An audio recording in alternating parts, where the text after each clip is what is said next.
الشيطان الرجيم. بسم الله الرحمن الرحيم.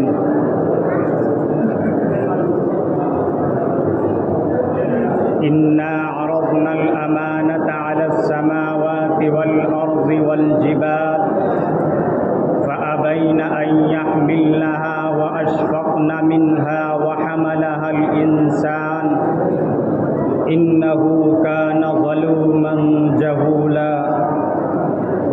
وقال النبي صلى الله عليه وسلم من صلى فريضة فله دعوة مستجابة ومن ختم القرآن فله دعوة مستجابة أو كما قال عليه الصلاة والسلام. بجھ نہیں سکتا کسی آندھی سے قرآن کا چراغ،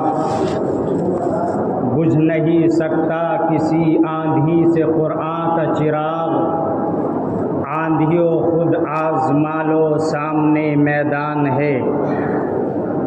آندھیوں خود آزما لو سامنے میدان ہے. زمانہ آج بھی قرآن ہی سے فیض پائے گا، زمانہ آج بھی قرآن ہی سے فیض پائے گا. مٹے گی ظلمتیں اور سورج جگمگائے گا، مٹے گی ظلمتیں اور سورج جگمگائے گا. قابل احترام علماء کرام،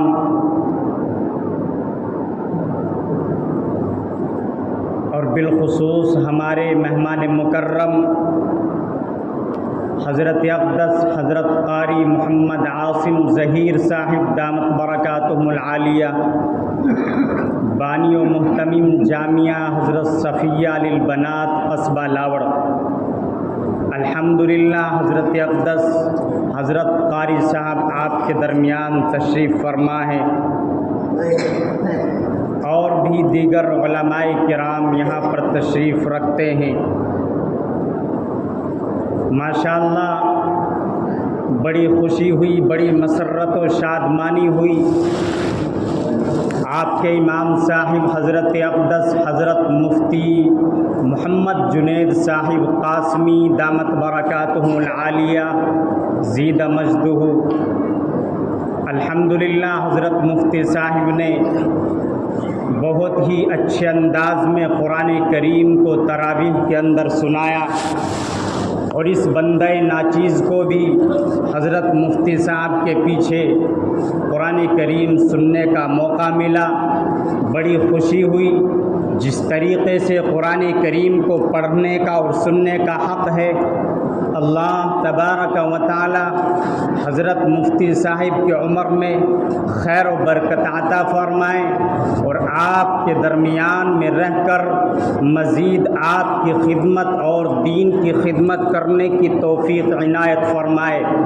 الحمدللہ حضرت مفتی صاحب نے بہت ہی اچھے انداز میں جس طریقے سے قرآن کریم کو پڑھنے کا حق ہوتا ہے،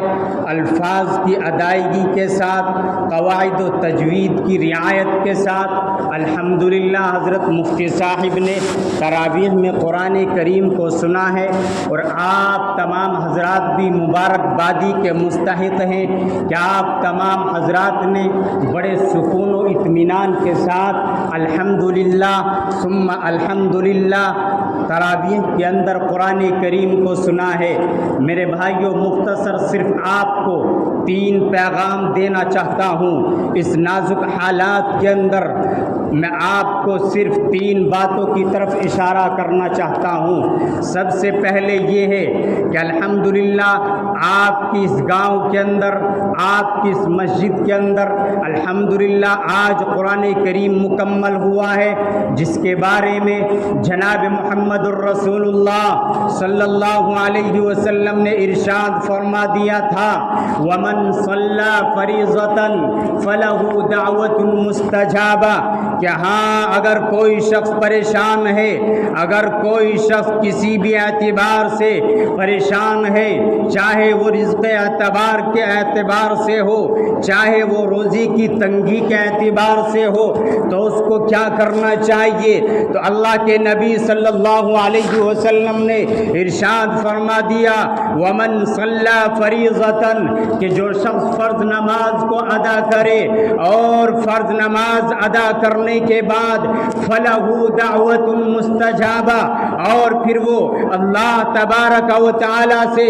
دل سے دعا کرے تو اللہ تبارک و تعالی اس کی دعا کو ضرور بالضرور قبول فرماتے ہیں۔ اور پھر آگے جناب محمد الرسول اللہ صلی اللہ علیہ وسلم نے صاف صاف مجھے اور آپ کو سمجھا دیا ومن ختم القرآن، کہ جس شخص نے قرآن کریم کو مکمل کیا ہو اور قرآن کریم کے مکمل کے بعد جو دعا ہوتی ہے اس دعا کو جو آدمی ضرور بالضرور جو آدمی دل سے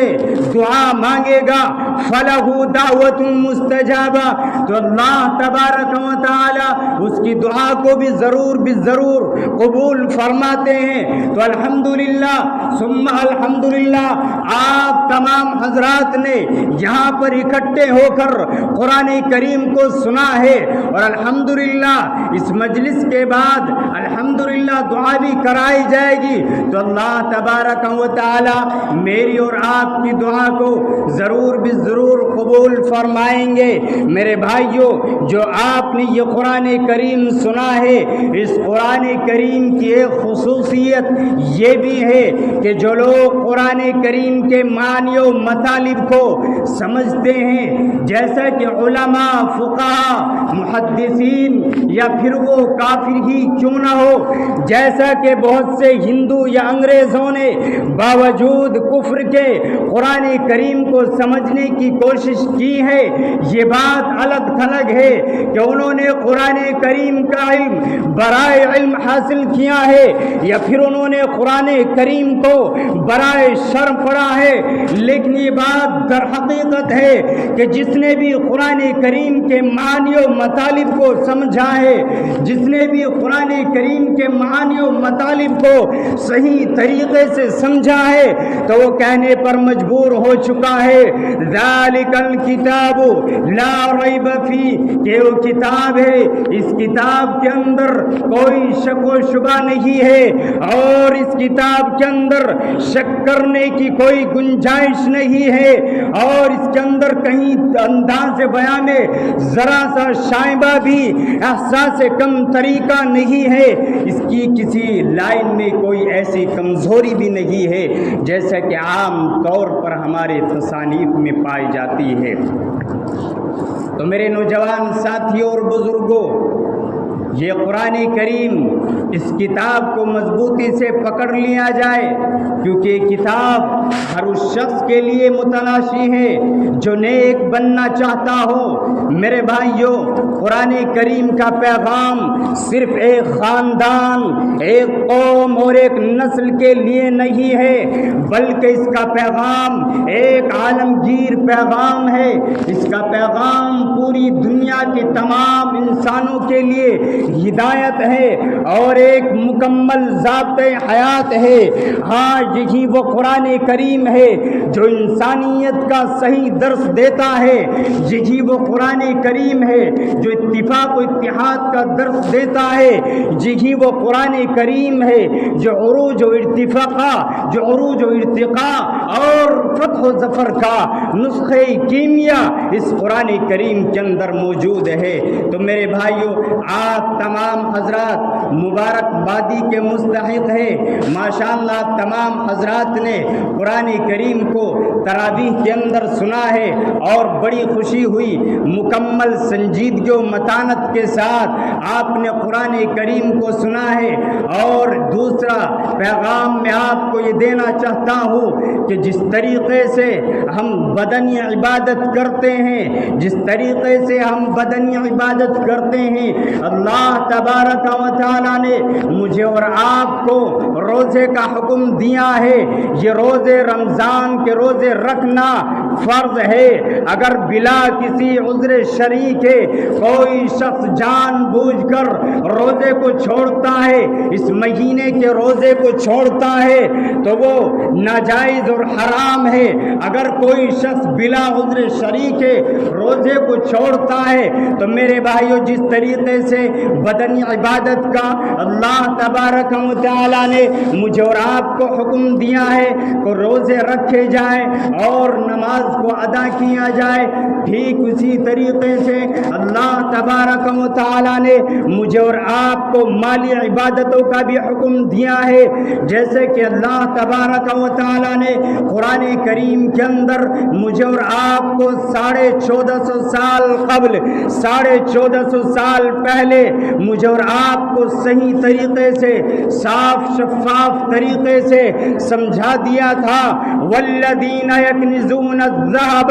والفضة ولا ينفقونها في سبيل الله فبشرهم بعذاب علیم، کہ جو شخص صاحب نصاب ہو، یعنی جس کے پاس 52.5 تولہ چاندی یا 7.5 تولہ سونا ہو، یا اس کی قیمت کے برابر اس کے پاس مال تجارت ہو یا کوئی بھی سامان ہو، تو ایسے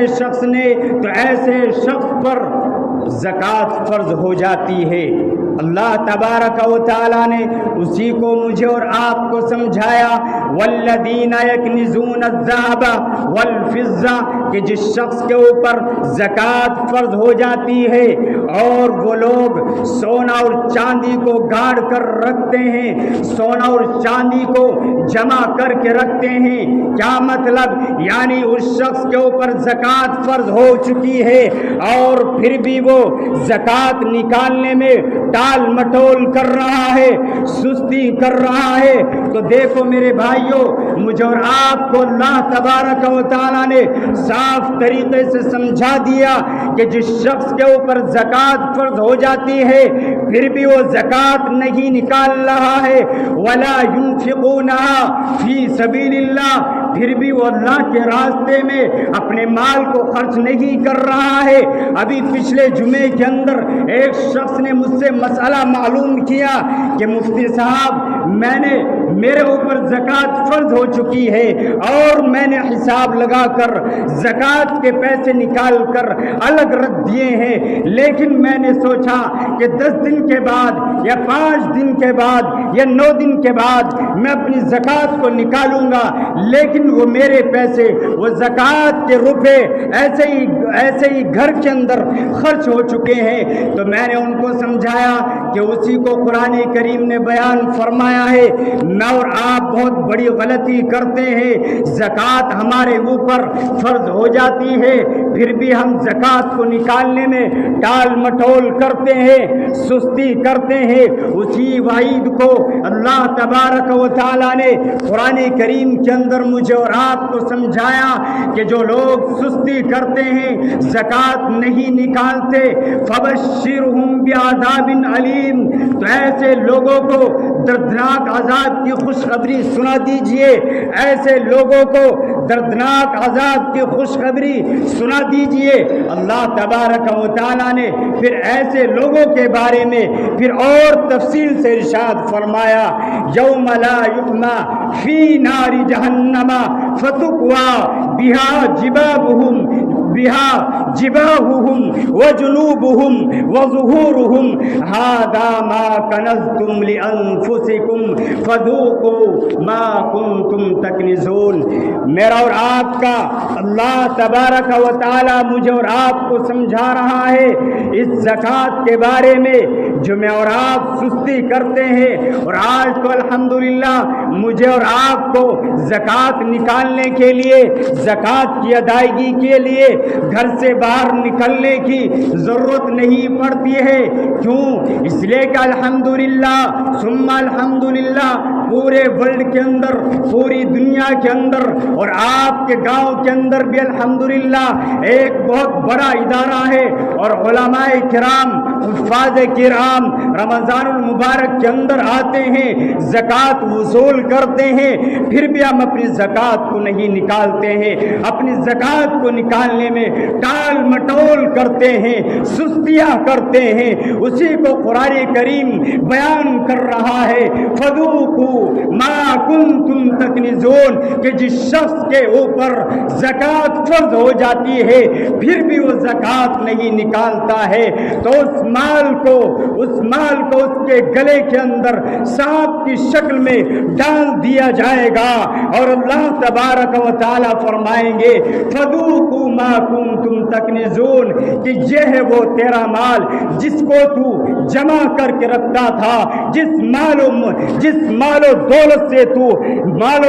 سے بہت زیادہ محبت کرتا تھا، اور گاڑ کر سونا اور چاندی کو، اپنے مال و دولت کو جمع کر کے رکھتا تھا۔ علماء کرام تمہارے دروں پر، تمہارے گھروں پر زکوٰۃ وصول کرنے آیا کرتے تھے، پھر بھی تم زکوٰۃ نہیں نکالتے تھے، سستیاں برتتے تھے، تو اللہ تبارک و تعالی فرما رہے ہیں فذوقوا ما کنتم تکنزون، کہ یہ ہے وہ مال جس کو تو جمع کر کے رکھتا ہے۔ تو میرے بھائیوں،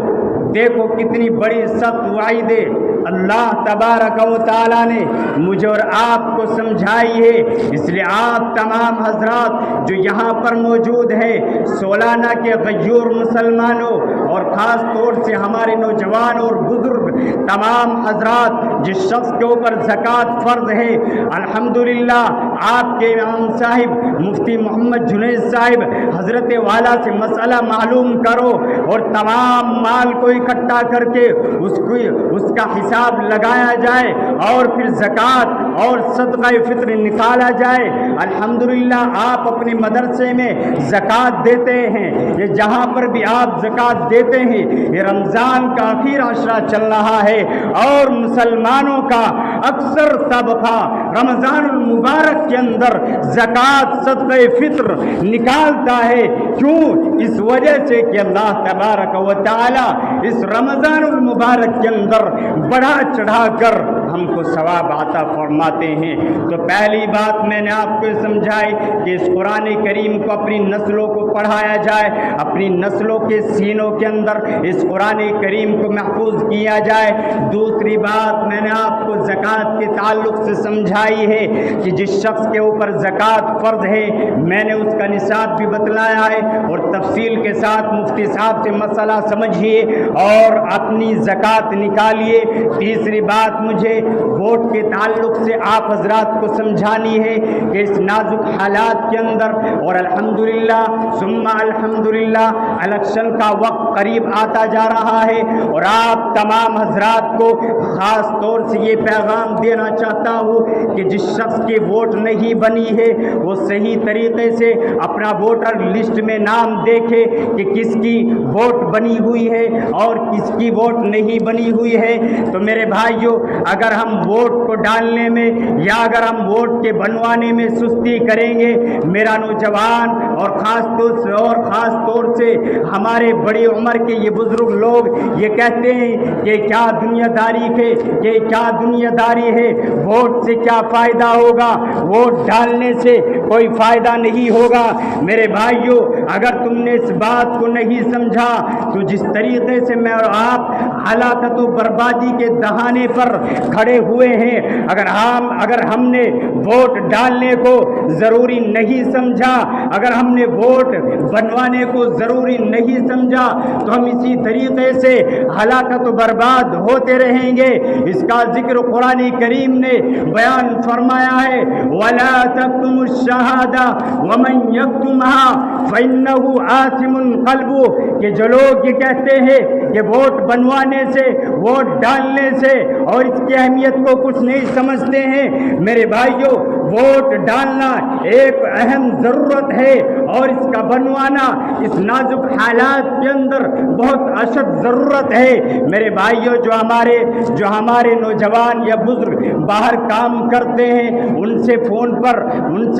پر بات کی جائے، اور اپنے رشتہ داروں میں، اپنے محلوں میں یہ مہم چلائی جائے کہ کس کی ووٹ بنی ہوئی ہے۔ اگر نہیں بنی ہوئی ہے، ووٹر لسٹ میں اس کا نام نہیں ہے، تو آپ تمام حضرات کی ذمہ داری ہے، جو بڑے لوگ ہیں، بڑی عمر کے لوگ ہیں، میں آپ کو اللہ کا واسطہ دے کر یہ پیغام دینا چاہتا ہوں کہ اس کام میں بالکل سستی نہ برتے، ولا تکتموا الشہادہ ومن یکتمھا فإنہ آثم قلبہ۔ جس شخص نے اس ووٹ کے بارے میں ذرا اہمیت کو نہیں سمجھا اور ووٹ کو بنوانے میں اس کو ضروری نہیں سمجھا تو میرے بھائیوں وہ گناہ کی طرف مائل ہوتا چلا جائے گا۔ تو میرے بھائیوں، اس لیے آپ تمام حضرات سے، بالخصوص نوجوانوں سے، جو ہمارا نوجوان لکھا پڑھا ہے وہ الحمدللہ جانتا ہے کہ کس طریقے سے ہمیں ووٹ بنوانی ہے اور کس طریقے سے کیا کرنا ہے، آپ تمام حضرات کی ذمہ داری ہے کہ ووٹ بنوائے، اور جب ہم یہ تمام چیزیں کریں گے تو انشاءاللہ الیکشن قریب ہے، جب ہم ان چیزوں کو اہمیت دیں گے، اگر ہم نے اس کام کے اندر سستی کی تو میرے بھائیوں جس طریقے سے ہم سماجی اعتبار سے، ملی اعتبار سے ہم ہلاک و برباد ہو رہے ہیں، اگر اسی طریقے سے ہمارا یہی حال رہا اور ہم ذرا سستی برتنے لگے، غفلت برتنے لگے تو میرے بھائیوں ہمارا حال پھر وہی ہوگا جو آج کل ہمارا حال ہو رہا ہے۔ تو انشاءاللہ یہ 3 باتیں جو میں نے آپ کو سمجھائی ہے مختصر وقت میں، انشاءاللہ آپ حضرات تیار ہیں؟ بھائی ہاتھ اٹھا کر بتلاؤ، تیار ہیں؟ یہ میں نے کوئی عام بات نہیں بتلائی میرے بھائیوں، اس نازک حالات کے اندر ابھی میں آپ کو میرٹھ شہر کا کل کا ایک واقعہ بتلاتا ہوں۔ ایک عورت مسجد میں مانگنے کے لیے آئی، اور وہ عورت کون تھی؟ وہ عورت ایک غیر مسلم عورت تھی، اور یہ آنکھوں دیکھا واقعہ ہے۔ ایک مفتی صاحب نے ہم کو بتلایا کہ وہاں کے جو امام صاحب کے مسجد کے اس عورت نے، اس غیر مسلم عورت نے اس امام صاحب کو بلایا اور کہا، امام صاحب آپ کہاں جا رہے ہیں؟ آپ میرا اعلان کیوں نہیں کرتے؟ میں بھیک مانگنے کے لیے آپ کی مسجد میں آئی ہوں، آپ میرا اعلان کیوں نہیں کرتے؟ تو امام صاحب نے کہا کہ نہیں، مجھ کو ضرورت نہیں ہے، آپ وہاں پر جا کر بیٹھ کر مانگ لے۔ تو وہ عورت دیکھو، وہ عورت کون تھی؟ غیر مسلم عورت تھی، اور تمام محلے والے وہاں پر اکٹھا ہو گئے، لیکن اس عورت کو، وہ غیر مسلم عورت تھی اور وہ RSS کی عورت تھی، وہ دیکھو وہاں پر مسلموں کا گڑھ ہے، اس کے درمیان میں کھڑے ہو کر وہ غیر مسلم عورت ان تمام مسلمانوں کو یہ چیلنج کر رہی تھی کہ اگر اب بھی تم نہیں سنبھلے تو ہم تمہاری گردنوں کو کٹوا دیں گے، تمہارا حال اس سے زیادہ بدتر ہونے والا ہے جو آج کل ہمارا حال چل رہا ہے۔ یہ کون دعویٰ کر رہی ہے؟ یہ غیر مسلم عورت آپ کے مسلم علاقے میں گزری بازار کا یہ واقعہ ہے۔ تو میرے بھائیوں، اس واقعے سے کیا پتہ چلتا ہے کہ ہم مردہ دل ہو چکے ہیں۔ وہاں کے جتنے بھی مسلمان تھے کسی نے یہ بھی نہیں کہا کہ آپ تو غیر مسلم ہے، آپ کیا بول رہی ہے، آپ مسلمانوں کو کن الفاظ سے بول رہی ہے، کسی کی یہ ہمت و جرأت نہیں ہوئی۔ میرے بھائیو، یہ تازہ واقعہ ہے، اس لیے میں نے آپ کو سمجھایا ہے کہ 3 باتوں کے متعلق ووٹ آپ صحیح طریقے سے آپ اپنی ووٹ کو بنوائے، قرآن کریم کو اپنے سینے سے لگائیں، اور الحمدللہ ثم الحمدللہ مجھے بڑی خوشی ہوئی ہے۔ الحمدللہ مجھے آپ کے یہاں ہر سال آنے کا موقع ملتا ہے، آپ کے مدرسے میں بھی الحمدللہ آنے کا موقع ملتا ہے۔ آپ حضرات کے جمع ہونے کو، اکٹھا ہونے کو، جس طریقے سے آپ جلسے میں اکٹھا ہو کر اتحاد و اتفاق کے ساتھ وہاں پر جلسے میں شرکت کرتے ہیں، بڑی خوشی ہوتی ہے اور دل سے دعائیں نکلتی ہے۔ اسی طریقے سے جب آپ قرآن کریم کو تراویح کے اندر سنتے ہیں اور آپ تمام حضرات الحمدللہ اکٹھے ہو کر یہاں علماء کی بات کو سنتے ہیں، بڑی خوشی ہوتی ہے۔ دعا کرتا ہوں کہ اللہ تبارک و تعالی آپ تمام حضرات کی زندگیوں کے اندر خیر و برکت عطا فرمائے اور آپ کے کاموں میں خیر و برکت عطا فرمائے، اور جو حضرات بیمار ہیں اللہ ان کو شفائے کلی عطا فرمائے۔ جو بات کہی گئی ہے، سنی گئی ہے، اور الحمدللہ آپ کی مسجد کا نظام دیکھ کر بڑی خوشی ہوئی۔ تو اس سے یہ بات معلوم ہوتی ہے کہ الحمدللہ آپ کے مفتی صاحب بہت اچھے طریقے سے اتفاق و اتحاد کے ساتھ آپ کے درمیان میں رہ کر آپ کی خدمت کر رہے ہیں، اور آپ کی طرف سے بھی یہ بات واضح ہو جاتی ہے کہ الحمدللہ آپ کا یہاں پر اکٹھا ہونا جمع ہونا الحمدللہ مفتی صاحب کا ہر طریقے سے آپ ساتھ دے رہے ہیں۔ اگر آپ اسی طریقے سے اتفاق و اتحاد کے ساتھ کام کرتے رہیں گے تو انشاءاللہ آپ کے ہر کام میں خیر و برکت آتی رہے گی۔ دعا کیجئے کہ اللہ تبارک و تعالی یہ تین باتیں جو اس بندے ناچیز نے الٹے سیدھے الفاظ میں بتلائی ہے، دعا کیجئے کہ اللہ تبارک و تعالی ہمیں کہنے سننے سے زیادہ عمل کرنے کی توفیق عنایت فرمائے، آمین۔ وآخر دعواہم ان الحمدللہ رب